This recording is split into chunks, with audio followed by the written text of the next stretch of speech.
And you know, in the House of Lords, there's a special chamber where a person dresses when he's becoming a peer, before he gets introduced to the house. And so there was a rabbi, Jacobitz, who was going to be knighted by the queen and become Lord Jacobitz. And the official robing him said, "This is the first time we've ever robed a rabbi in anticipation for the upper house." So the Lord Jacobitz responded, "No, I'm the second rabbi." So the startled official said, "I thought I knew the entire history of this procedure. Who was in front of you?" So Lord Jacobitz pointed up, and there was a huge, gigantic mural of Moses, our first rabbi, giving the Ten Commandments. And in fact, that's actually called Moses' room, Moses' place there. So he says, "No, I'm not the first, I'm at least the second." And it's just in the heart of the Brits is such a deep connection to their ancient hidden tribal roots. That was an illustration of it. You know, we read this right now, the story of Jethro, remember? Not Jethro Tull, not the Jethro from the Beverly Hillbillies. Jethro, the father-in-law of Moses, okay? So we have this thing, you know, that sometimes the Torah is in a chronological order, and sometimes the Torah is specifically not in a chronological order. And when it's not, there's many messages to teach us. So if the story of Jethro was out of chronological order, so one of the ways we draw out meaning is we see what's next to it, what's happening. So what was next to the story of Jethro, right before it? The war with Amalek, that first Hebrew-hating, Nazi-like monster, man, Satan. We're all created in the image of God. Well, he recreates himself in the image of Satan, so to speak. So what's God telling us at this momentous time, or this Torah reading where we'll have the revelation at Sinai? That there's several kinds of Gentiles out there. You have Amalek, who seeks to destroy us, and you'll have the Jethros, who seeks to partner with us. You have the Amalek that's looking to badmouth us, be negative against us, insult our practices and rituals and service of God. And you'll have the Gentile who's looking to glorify and is impressed and is in love with the way we're trying to serve God.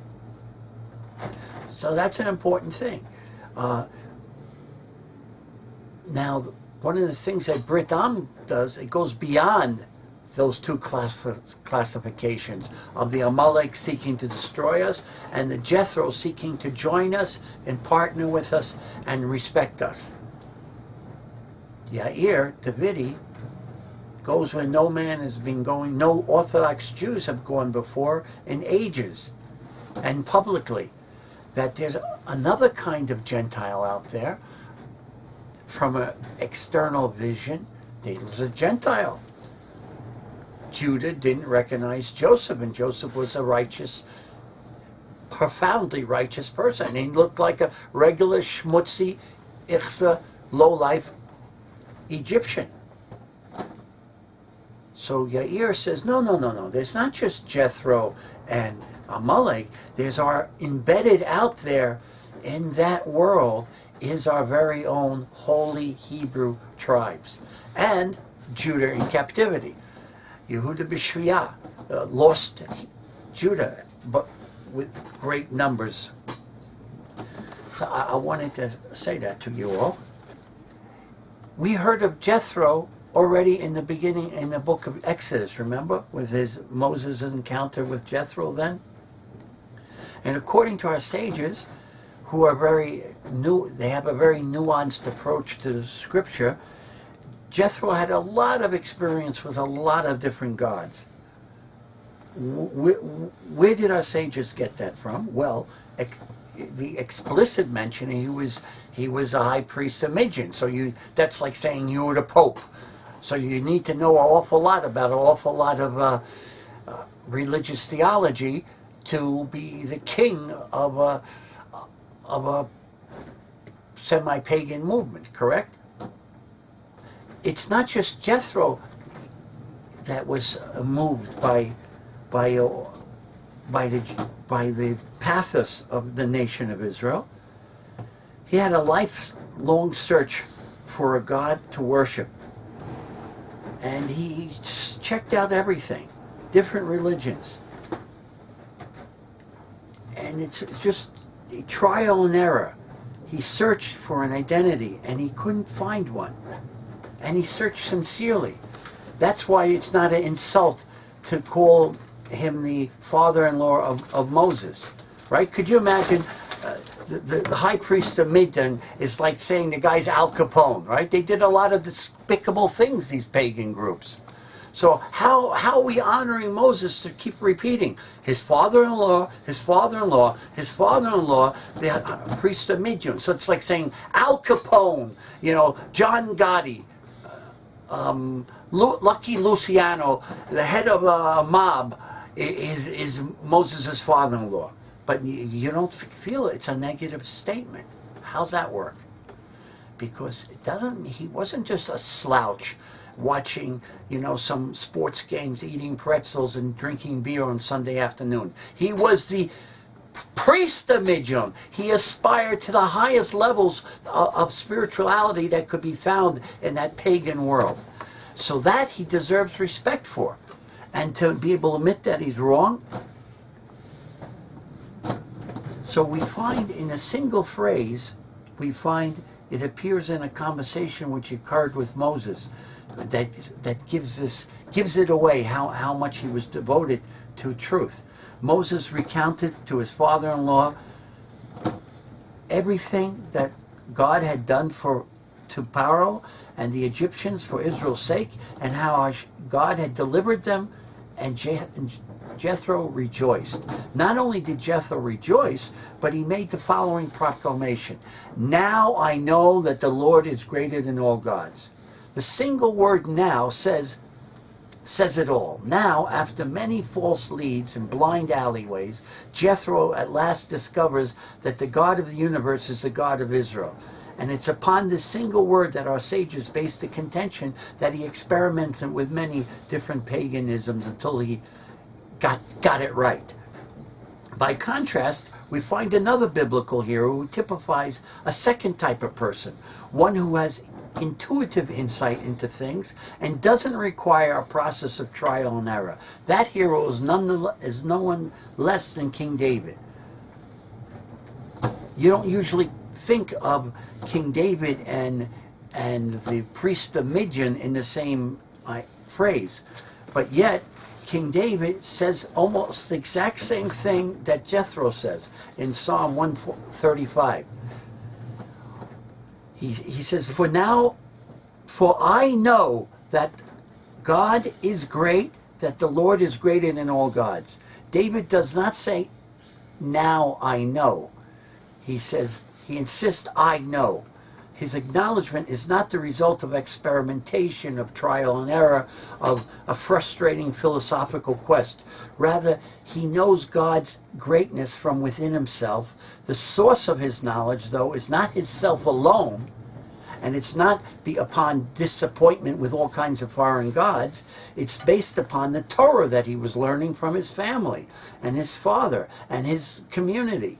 He was blessed with a capacity for a kind of spiritual insight which dispels uncertainty and doubt, and his inner self is the source of the certainty, but it was an inner self imbued with Torah.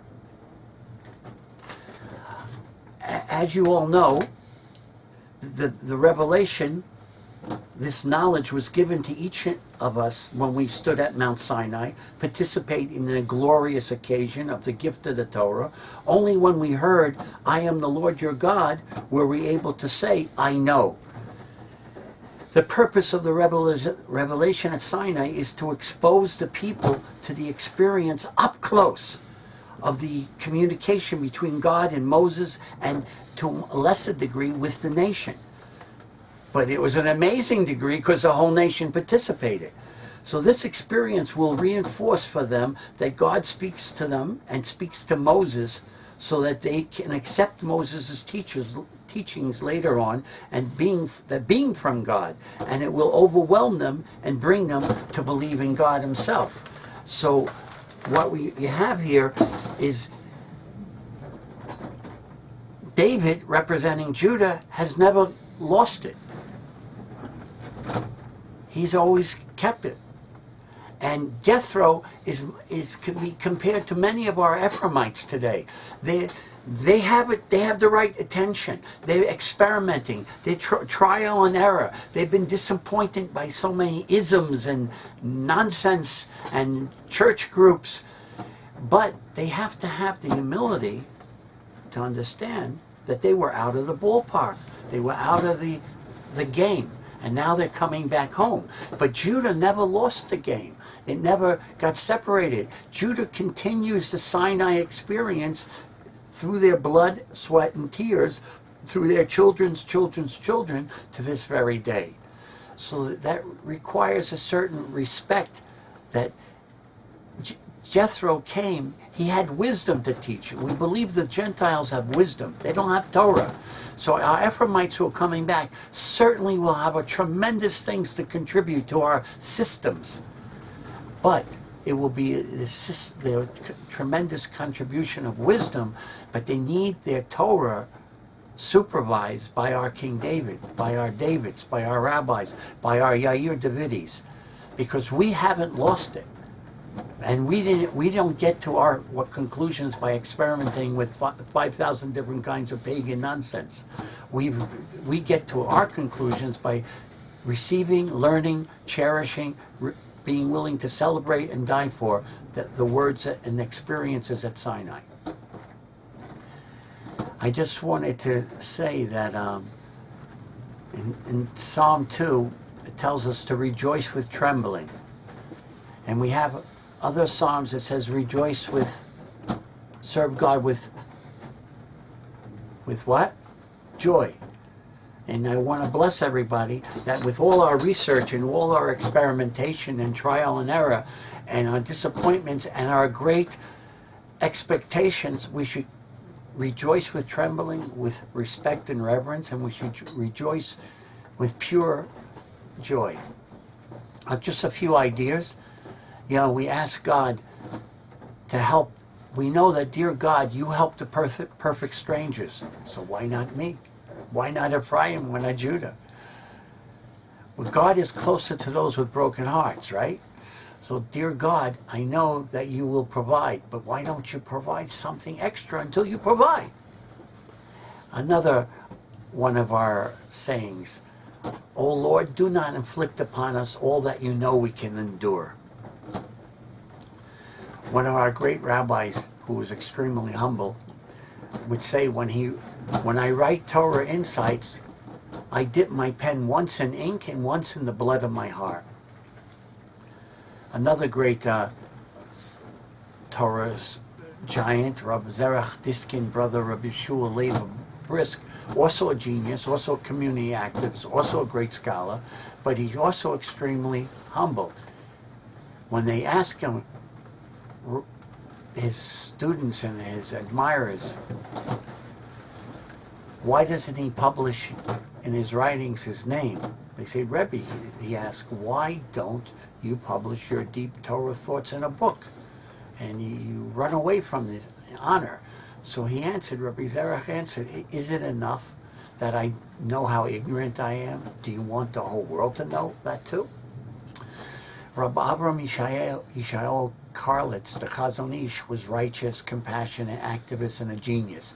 He was asked why his works were printed anonymously, and he replied, "I find it very difficult to write. Thus I only write those things which are essential, but leave out which is not essential. My name is not essential." This is a kind of humility that the founder of Brit-Am has.